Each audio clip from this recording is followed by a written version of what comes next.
Mateus, capítulo de número 17, nós vamos ler a partir do verso de número 14. Este sermão tem como título Uma Casta Perigosa. Uma casta perigosa. Mateus, do capítulo 17, do verso 14 até o verso de número 21. Diz assim: Quando chegaram onde estava a multidão, um homem aproximou-se de Jesus, ajoelhou-se diante dele e disse: Senhor, tem misericórdia do meu filho. Ele tem ataques e está sofrendo muito. Muitas vezes cai no fogo e na água. Eu o trouxe aos teus discípulos, mas eles não puderam curá-lo. Respondeu Jesus: Ó geração incrédula e perversa, até quando estarei com vocês? Até quando terei que suportá-los? Tragam-me um menino.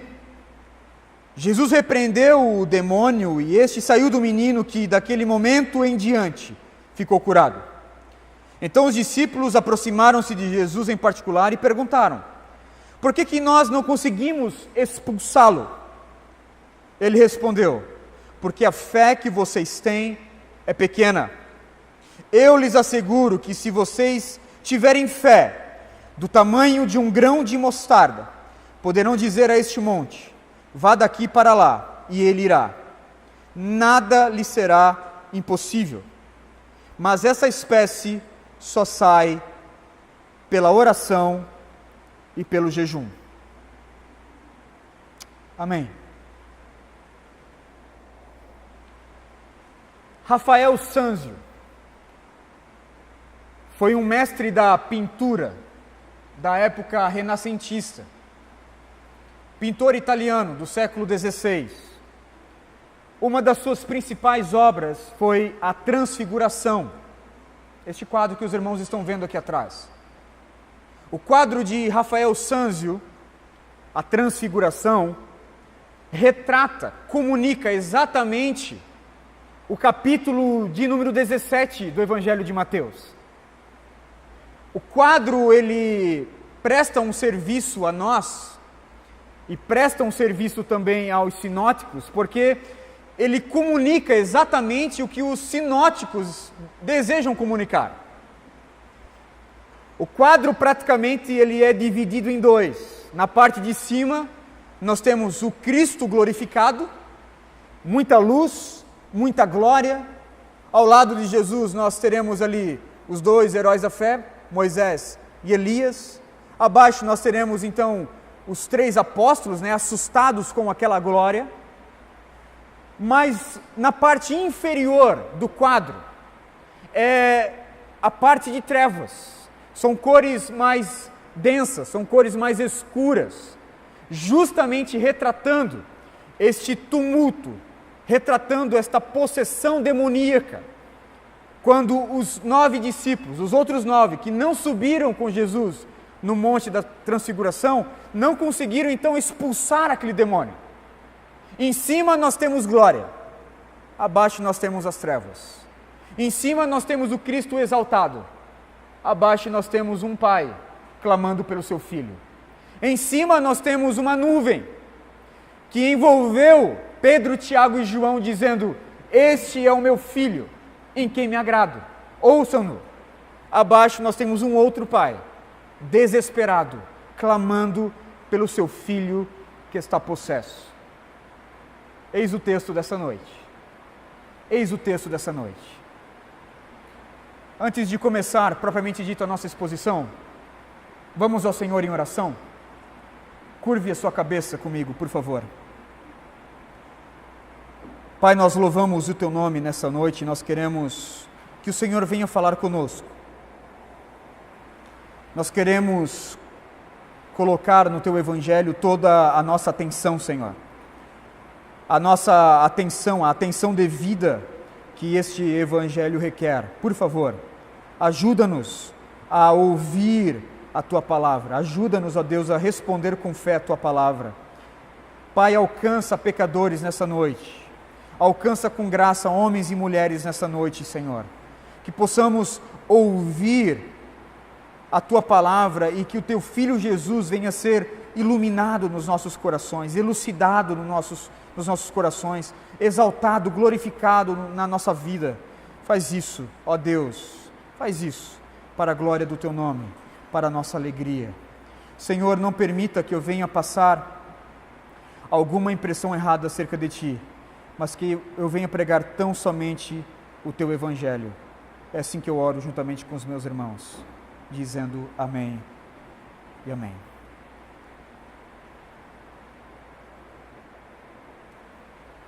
Ao ler os sinóticos, Mateus, Marcos e Lucas, nós temos a impressão que os três autores, se tratando deste evento, eles desejam comunicar um grande contraste deste cenário.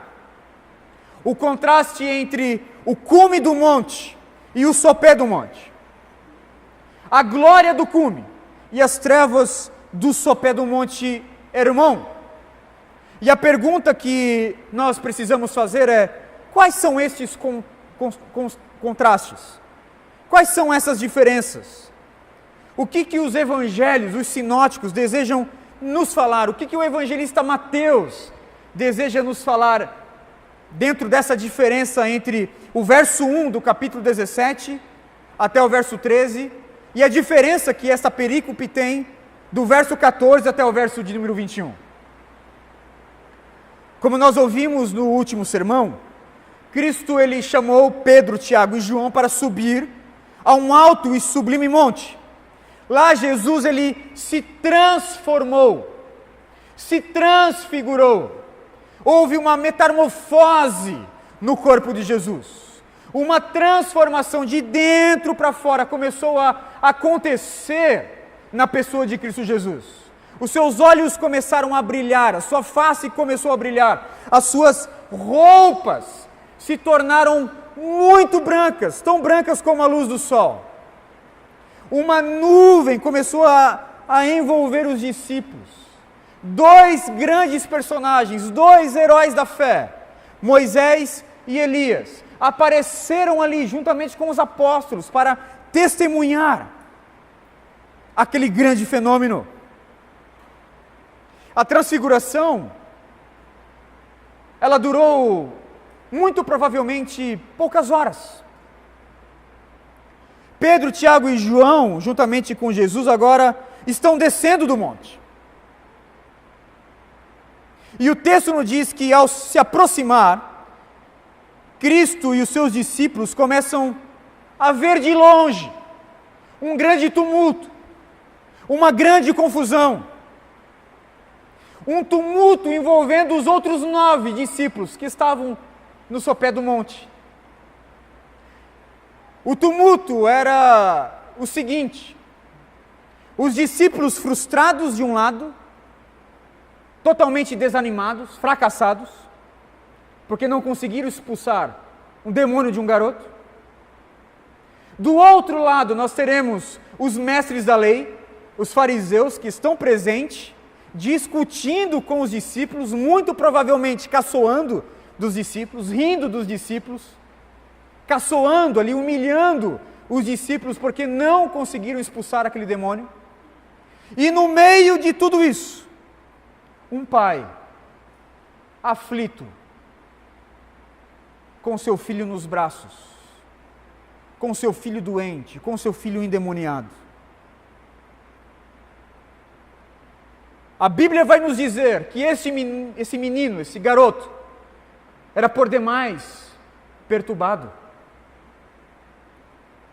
Segundo as Escrituras, este menino ele tem ataques violentos de epilepsia.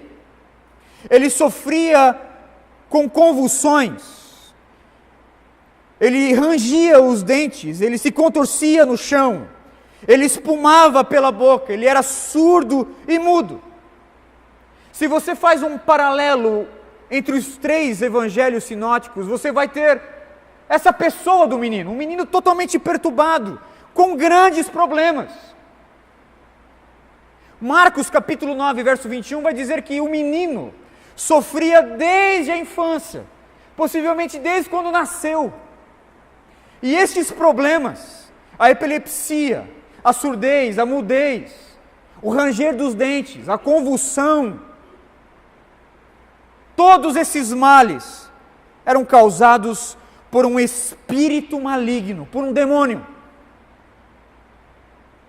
Havia um demônio por trás desses males.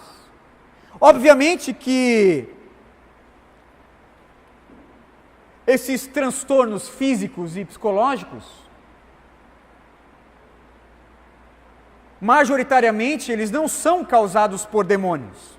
É verdade. Nem todo epilético é endemoniado. Nem todo aquele que tem convulsão é endemoniado. Nem todo aquele que tem ataques de fúria e até mesmo tendências suicidas, como este menino que se jogava no fogo e na água,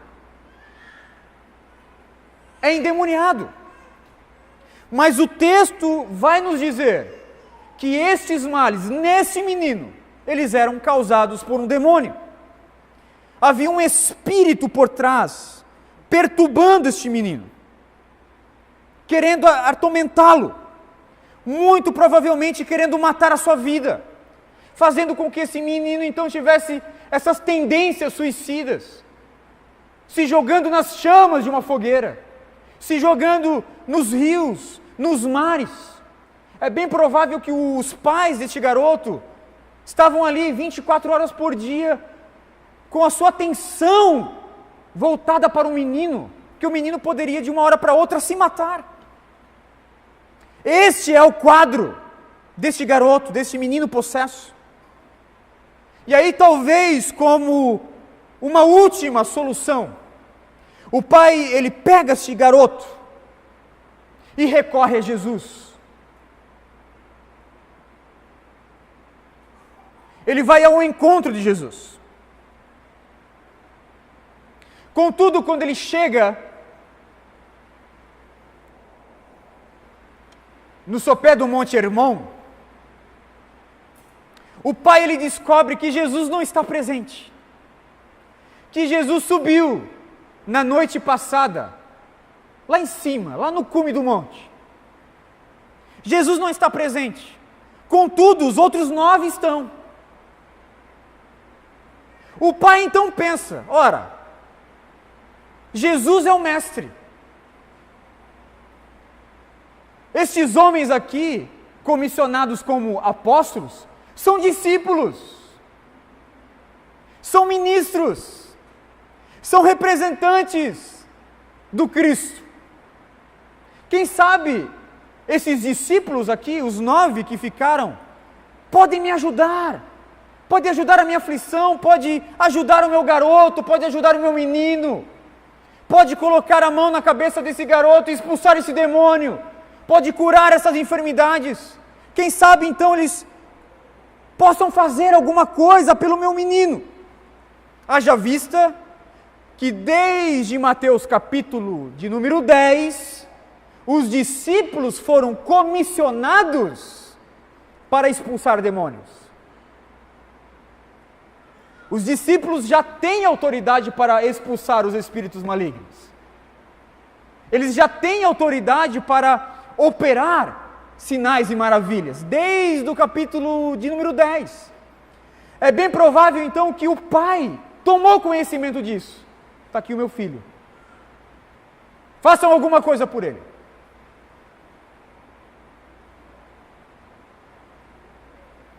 Contudo, aquele pai teve as suas expectativas frustradas.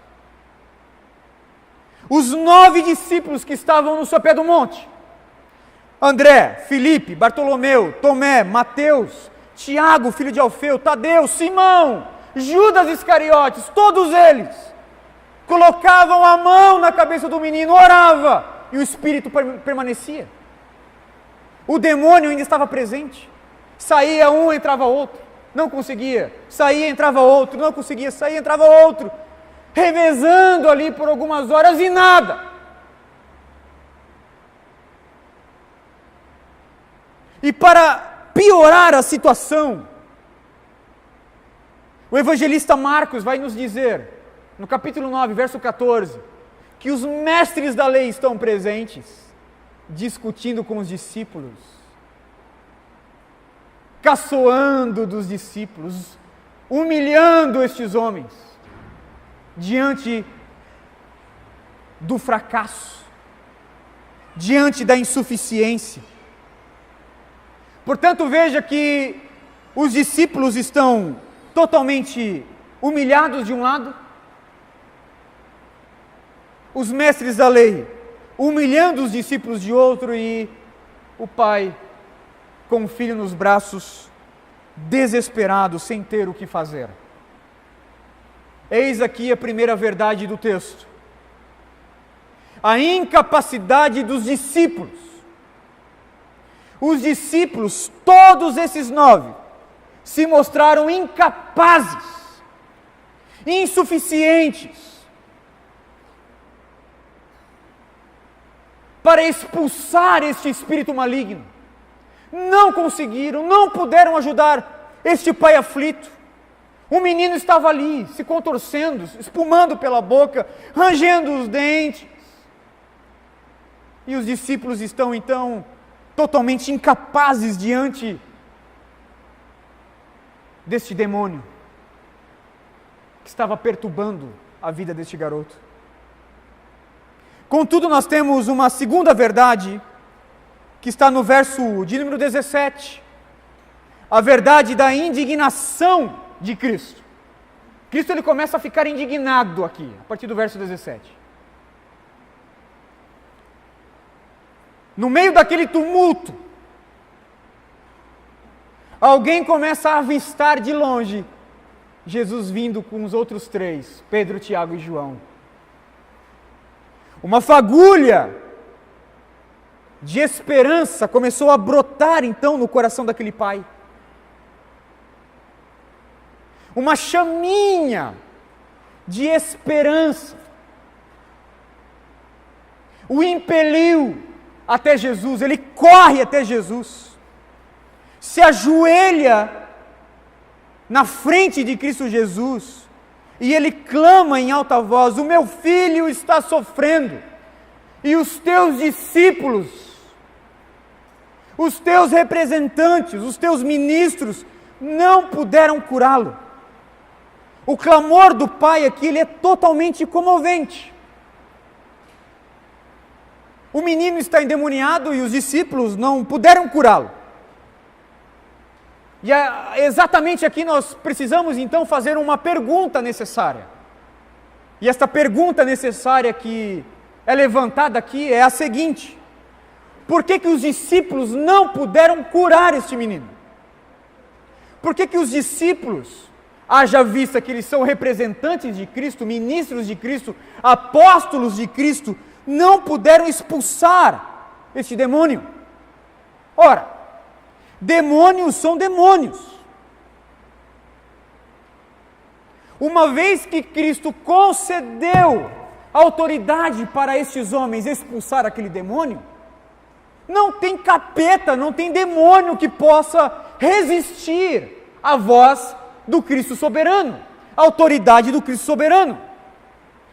A pergunta é: por que eles não conseguiram então expulsar aquele demônio?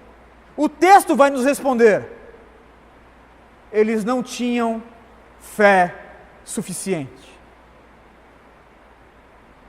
Eles não tinham fé suficiente.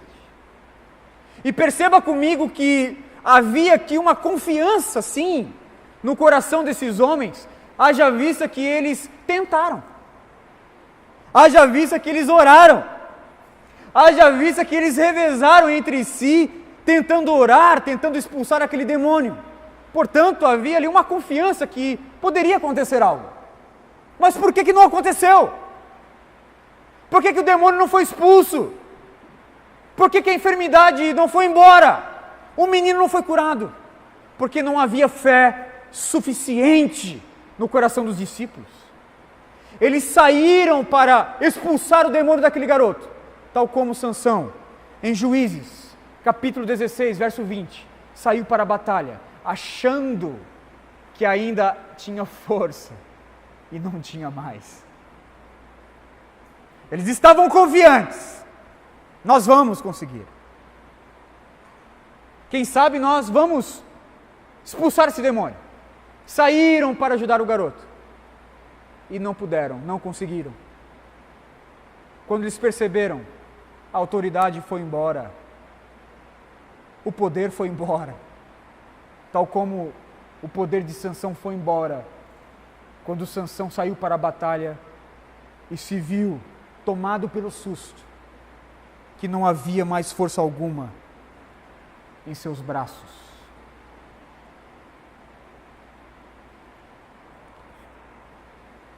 Ao ver todo aquele tumulto, ao ver a aflição do pai, a petição do pai, o fracasso dos seus comissionados, Jesus exorta os seus apóstolos.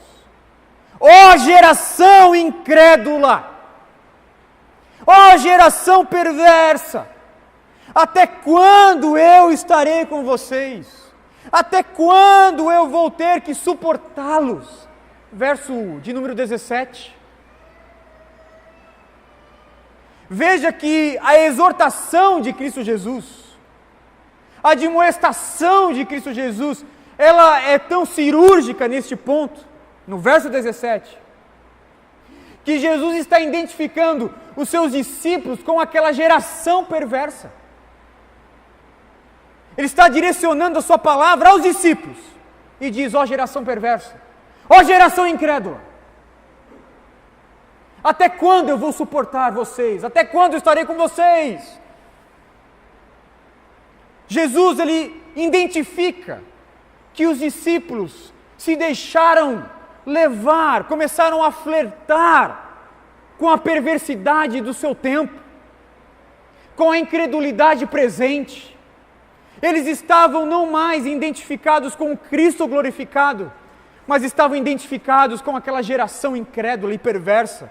E Jesus exorta esses homens: ó geração perversa e incrédula, até quando eu vou estar com vocês?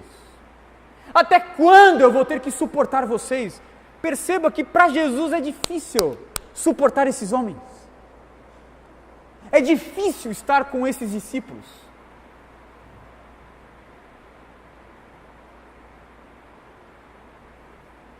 É difícil para Jesus reconhecer que estes homens incrédulos são os seus representantes.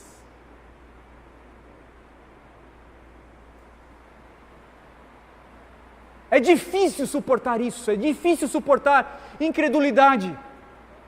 Haja vista que esses homens são representantes do Cristo glorificado. Até quando eu vou suportar vocês? O comentarista William Hendrickson, comentando esse texto, vai dizer: quando Cristo desceu do ofuscante esplendor da transfiguração à lastimável situação de baixo, Jesus, por meio dessa exclamação, dá expressão à sua dor e indignação.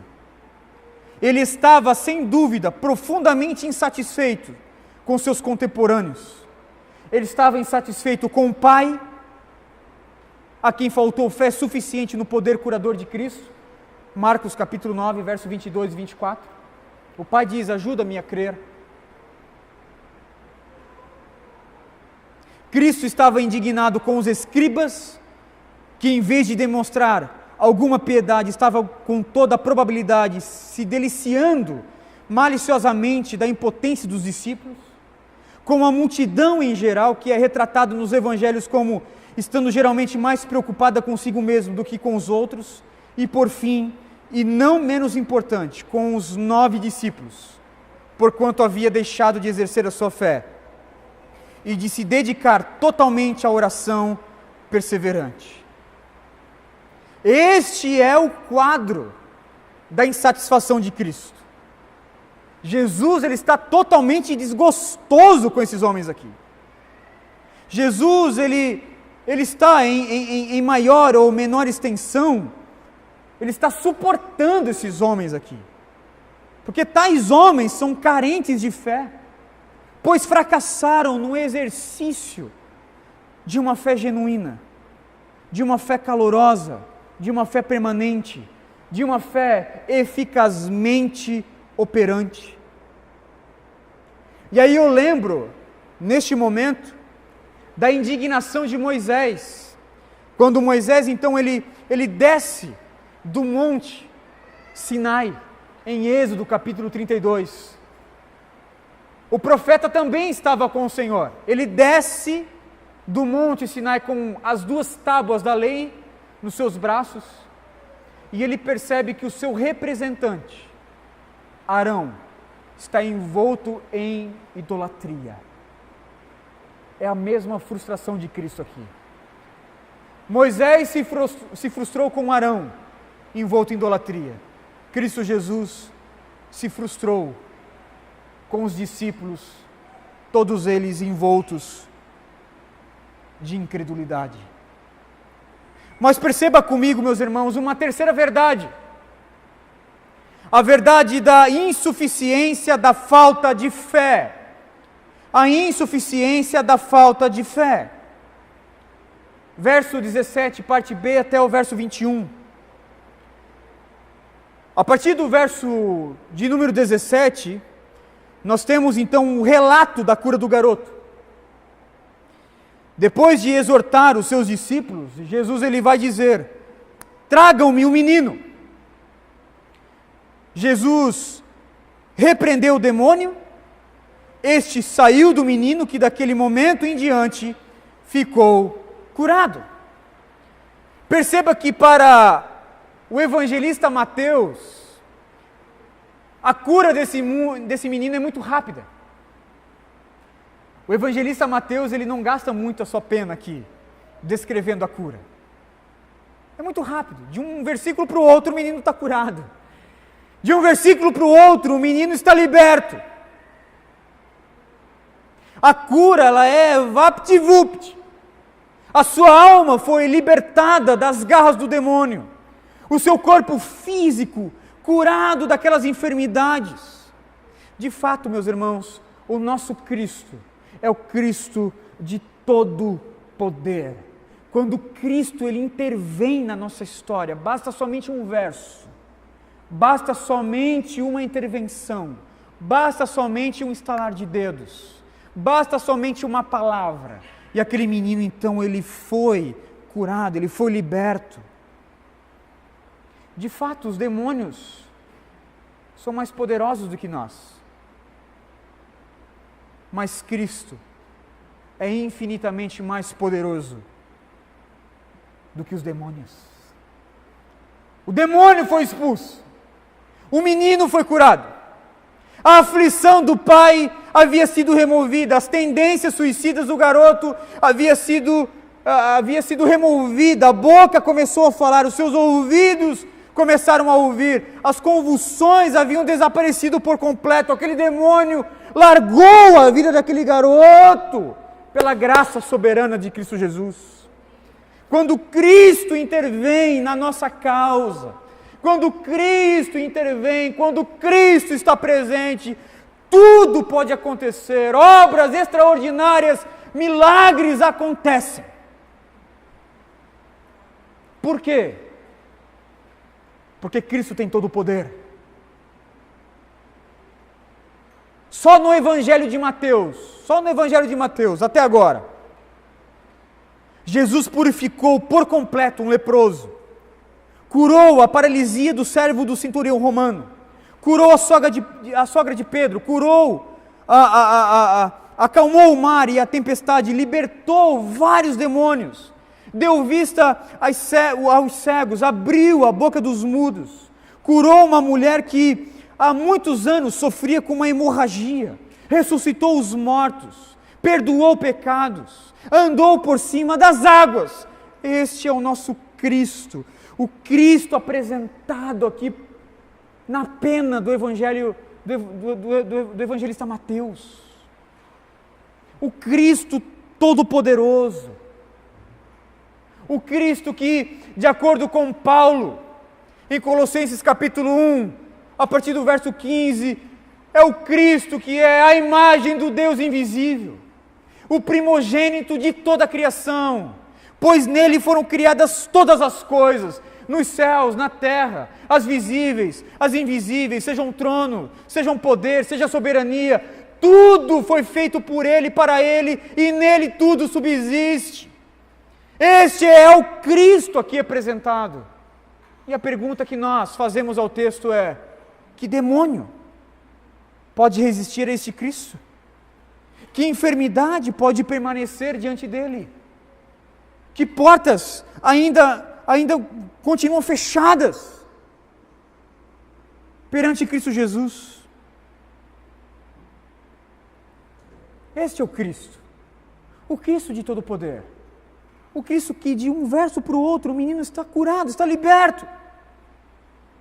A aflição do pai foi removida, aquele pai está agora em paz, com seu filho totalmente curado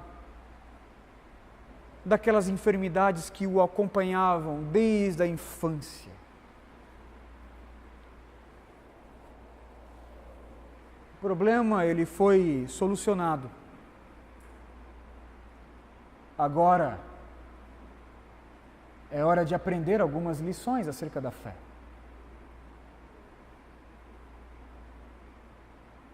Os discípulos, eles querem saber a fonte do fracasso. Os discípulos querem saber o porquê que eles não conseguiram. E eles perguntam a Jesus isso. Lá no verso de número 19. Por que nós não conseguimos expulsá-lo? Por que nós não conseguimos expulsá-lo? Verso 20 e 21, Jesus responde: porque a fé que vocês têm é uma fé pequena. Eu lhes asseguro que se vocês tiverem fé do tamanho de um grão de mostarda, poderão dizer a este monte: vá daqui para lá, e ele irá. Nada lhe será impossível. Mas esta casta, esta espécie, talvez na sua versão, só sai por meio da oração e do jejum. A fonte do fracasso desses homens é a fé, que é pequena. Mas pequena o tanto quanto. Jesus, ele nos ensina aqui algumas verdades. Jesus, ele nos ensina algumas lições acerca da fé insuficiente, quase que inexistente. A primeira lição que Jesus vai nos ensinar aqui é que uma fé pequena, quase que inexistente, não é suficiente. Uma fé pequena, quase que inexistente, não é suficiente. Jesus, ele responde dizendo que a fé daqueles homens era de fato uma fé pequena. Mas em que categoria? O quão pequena ela é? Em que categoria? E nós precisamos perguntar isso, sabe por quê? Porque a fé não é algo concreto. A fé não é algo objetivo. Ninguém tira a fé, coloca dentro de um pote e fecha. A fé não é algo palpável. Portanto, como Jesus está falando que a fé desses homens é uma fé pequena? É tão pequena quanto? Obviamente que Jesus não diz o tamanho real da fé pequena desses homens. Contudo, ele diz que é menor do que um grão de mostarda. Ela é minúscula. Ela é muito, muito pequena. Como é que nós sabemos disso? Porque Jesus compara, usando uma figura de linguagem, a ilustração da semente de mostarda, um grãozinho de mostarda, que já é algo muito pequeno. Portanto, se eles não conseguiram expulsar um demônio, então a fé desses homens ela é menor do que um grão de mostarda. A fé desses homens é uma fé muito, muito pequena. Jesus deseja comunicar que a fé insuficiente desses homens é uma fé quase que inexistente, quase que imperceptível.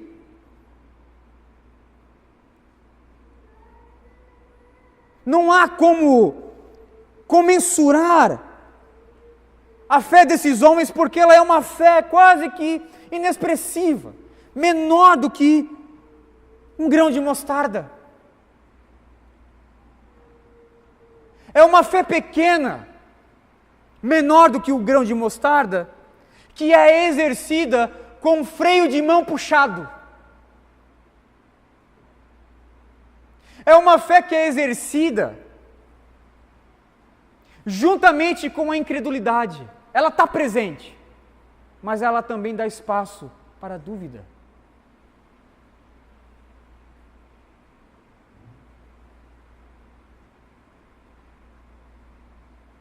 Lembremos que estes homens saíram para expulsar o demônio, saíram para ajudar o pai e o seu filho, mas não conseguiram. Portanto, eles tinham ali uma pequena fé, a fé para chegar até o garoto.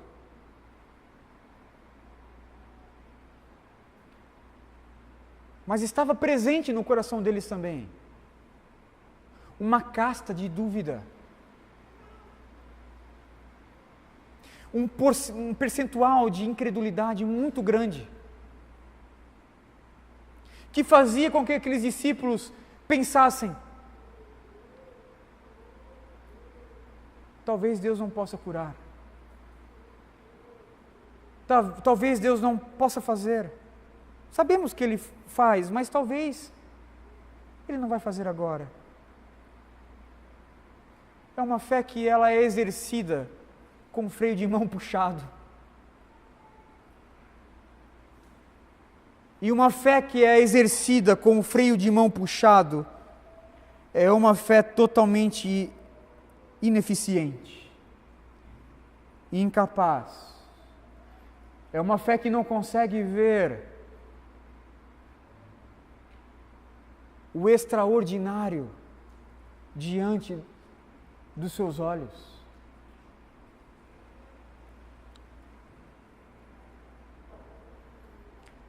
A fé que se move com o freio de mão puxado é uma fé que não se apropriou intelectualmente e emocionalmente da pessoa de Deus.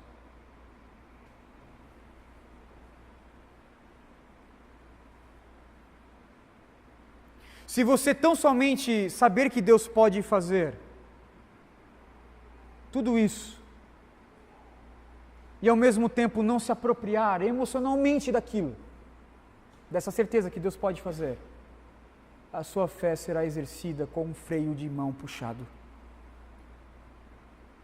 A fé bíblica não é assim. A fé bíblica, meus irmãos, ela exige uma apropriação devida das promessas de Deus. A fé bíblica, ela exige uma apropriação correta de quem Deus é e do que Deus pode fazer. O teólogo sistemático Louis Berkhof vai dizer que a fé não é apenas uma questão de intelecto, nem de intelecto e sentimentos combinados. Também é uma questão de vontade, determinando a direção da alma. É um ato da alma que parte rumo ao seu objetivo e dele se apropria. Sem essa atividade, o objeto da fé, que o pecador reconhece como verdadeiro e real e como inteiramente aplicável às suas necessidades presentes, permanece fora dele. Esta é a fé insuficiente, a fé incapaz, a fé que não se apropria intelectualmente das verdades de Deus e emocionalmente da pessoa de Deus e não parte o rumo a este objeto que ele tem em mente, esse objeto onde ele deseja ver a operação milagrosa de Deus. A alma precisa estar disposta. Eu vou fazer isso. Creio que Deus está presente. Vou orar até Deus responder. Esse é o tipo de fé que a Bíblia exige de nós. Por vezes nós paramos muito rápido na nossa oração. Sabe por quê? Porque a gente acha que nós já oramos o suficiente e aí Deus não vai fazer.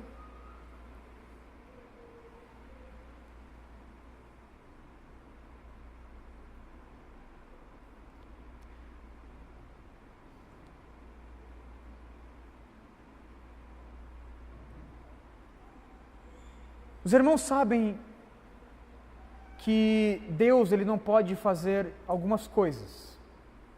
Você sabia disso? O nosso Deus é poderoso. O nosso Deus é Deus. Contudo, Ele não pode fazer algumas coisas. Por exemplo, o nosso Deus não pode criar um outro Deus. O nosso Deus não pode adorar um outro Deus. O nosso Deus não pode fazer alguma coisa que venha ferir a sua própria santidade, ferir a sua própria deidade. Contudo, fora dessas categorias,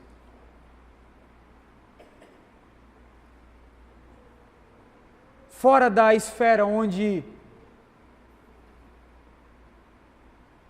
Deus não vai fazer aquilo que fere a sua própria santidade e deidade, Deus pode fazer qualquer outra coisa. Você sabia disso? Precisamos orar até conhecer a vontade de Deus e permanecer em oração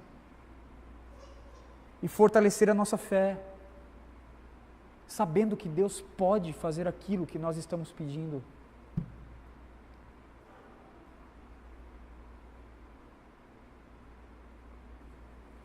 A segunda lição acerca da fé, ainda que a fé verdadeira, ainda que do tamanho do grão de mostarda, ela pode se apropriar da vontade de Deus e presenciar coisas extraordinárias. Veja que Jesus diz: se vocês tiverem fé do tamanho de um grãozinho de mostarda, vocês podem dizer a este monte: saia daqui e vá para lá. Na mentalidade judaica, as grandes rochas, as montanhas, elas eram as coisas mais estáveis da criação. E até hoje, né? Nós podemos simplesmente cortar uma montanha com grandes rodovias. Nós temos grandes serras aqui que nós fazemos isso. Nós podemos fazer um túnel que corta a montanha de um lado até o outro. Porém, nós não podemos, com uma tecnologia, remover um monte de um lugar para o outro. Mas Deus pode. E Deus pode fazer isso usando como instrumento a nossa fé. É isso que Jesus está dizendo aqui. Ele usa, obviamente, né? Obviamente que Jesus está usando uma figura de linguagem. Porém, não deixa de ser verdade. Deus pode fazer isso. Haja vista que mover uma montanha de um lugar para o outro não fere a sua santidade, então Ele pode fazer. Ele pode. Aquilo precisa estar dentro da sua vontade. Deus opera. Mas a pergunta que nós precisamos fazer é: por que Jesus falou acerca do grão de mostarda? Ele poderia falar sobre outras coisas que são pequenas. por exemplo, como um grão de areia. Não é verdade? Um grão de areia. Por que ele usou o grão de mostarda e não o grão de areia? Porque o grão de areia é algo bruto. Não tem vida. O grão de mostarda é uma semente, ela é pequena. Ela é bem pequena. Essa semana eu até pensei, vou fazer uma dinâmica com os irmãos, e eu esqueci, estou lembrando agora. Eu ia colocar dentro do envelope aí algumas sementinhas de semente. Acabei esquecendo, lembrei agora, me perdoem. Mas é algo pequenininho. É algo pequenininho. Jesus usou a ilustração do grão da semente porque a semente ela pode germinar. O grão pode crescer. A semente pode se transformar numa árvore. Ou seja, a fé bíblica que o nosso Senhor Jesus exige de nós não é uma fé grande, extravagante, uma fé estrondosa. Não, é uma fé pequena, mas que esteja disposta a crescer. Uma fé que esteja presente, mas que tenha condições e vida para crescer, para frutificar no coração, para crescer como uma árvore, dar frutos. Esta é a fé bíblica. Meus irmãos, a nossa vida, ela não é como um passeio no carrossel. Ano passado eu fui com Elias no carrossel. Subimos num cavalinho daquele. E eu pensei, a nossa vida cristã não é como um passeio no carrossel. É uma coisinha assim, né? Não! A nossa vida ela é muito parecida com uma montanha russa. Ora nós estamos em cima, ora nós estamos embaixo, ora nós estamos fazendo uma curva acentuada, ora nós achamos que vamos morrer.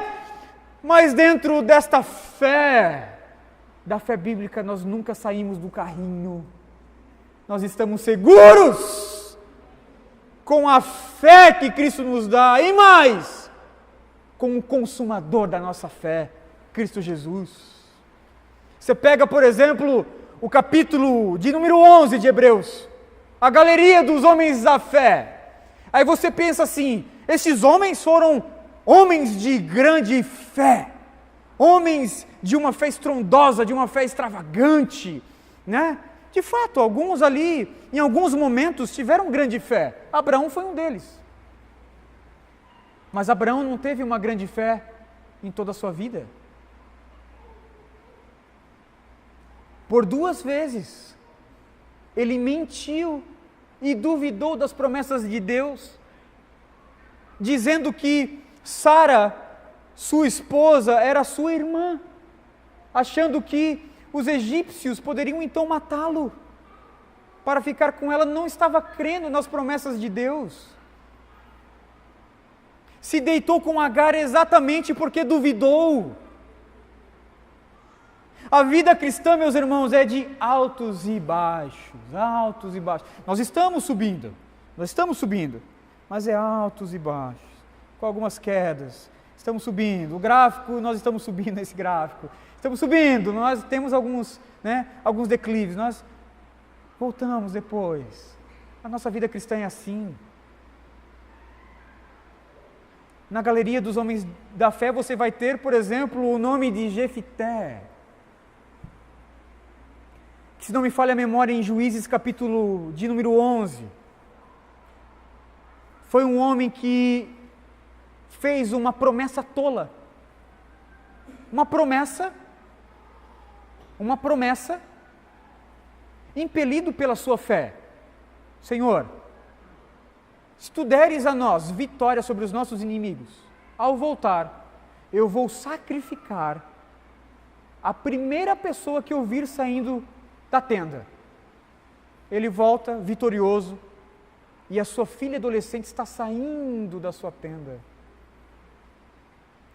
Aí você diz assim: este homem teve uma grande fé tola, imatura.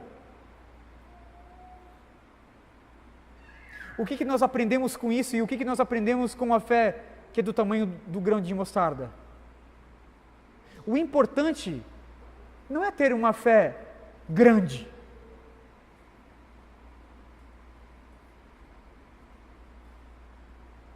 E nem mesmo uma fé pequena. O importante mesmo é ter o consumador da nossa fé. Porque o capítulo 11 só existe por conta do capítulo 12. Os heróis da fé estão no capítulo 11 porque Cristo Jesus, ele é anunciado no capítulo 12 de Hebreus como o autor e consumador da nossa fé. Aleluia! Aleluia! Meus irmãos, eu não sei, mas eu sou um homem que tem uma fé pequena. Eu não sou como esses aqui de estar nos altos cumes com Cristo glorificado. Eu não sou desses aqui. A minha vida, ela é mais dos vales. É bem provável que dentro daquele quadro do Rafael Sanzio eu estaria na parte inferior. Resumindo, por vezes eu sou um homem espiritual fracassado.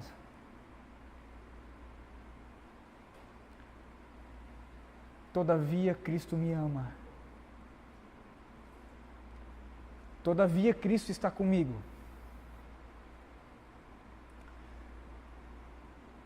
Todavia Cristo, embora os meus pés venham vacilar, Ele não me deixa cair no chão.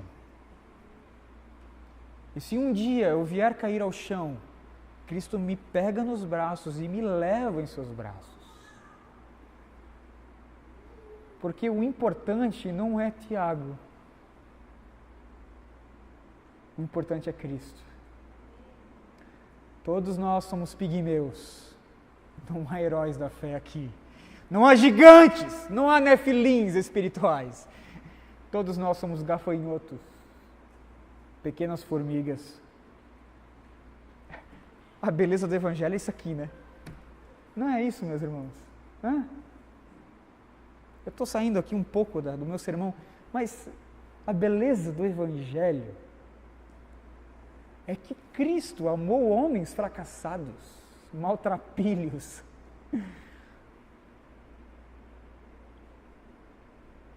Certa vez eu li um livro, o autor dizia o seguinte, na introdução do livro: prazer, meu nome é Brennan.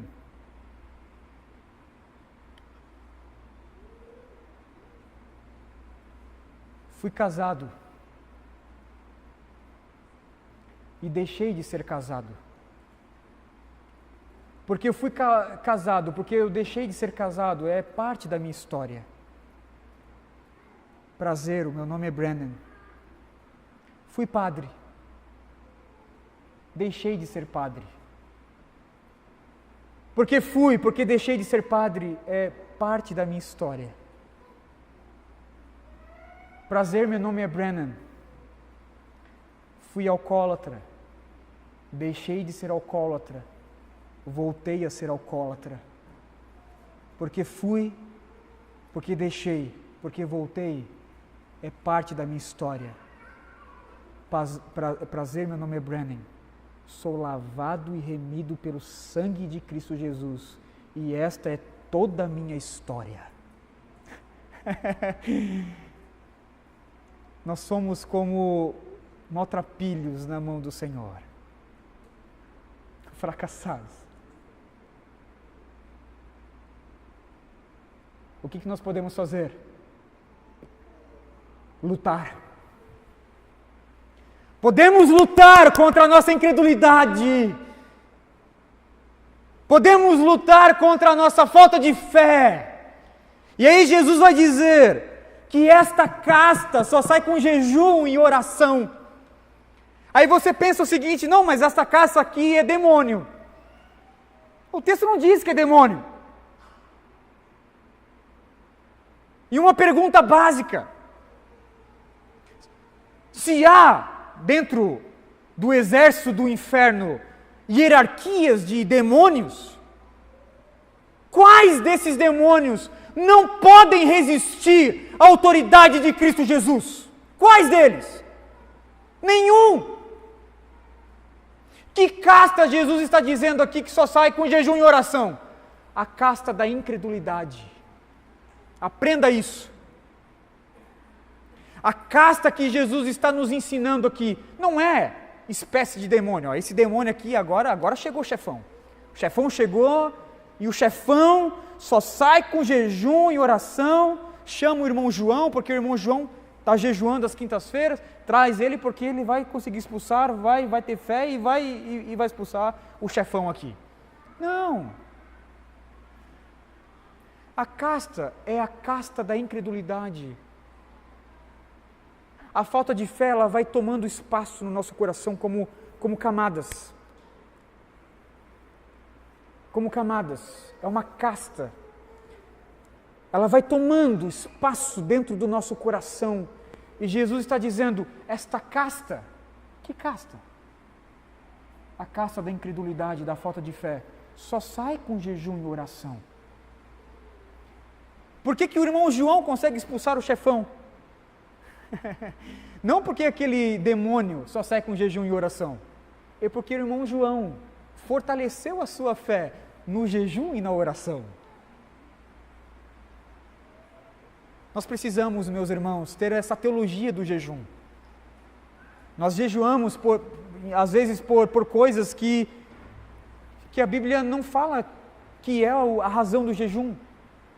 O jejum, ele serve tão somente, especialmente, para aumentar a fé,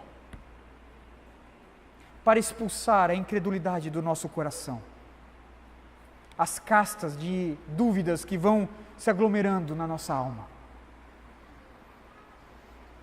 Lutemos em nome de Jesus contra a nossa incredulidade, contra a nossa falta de fé.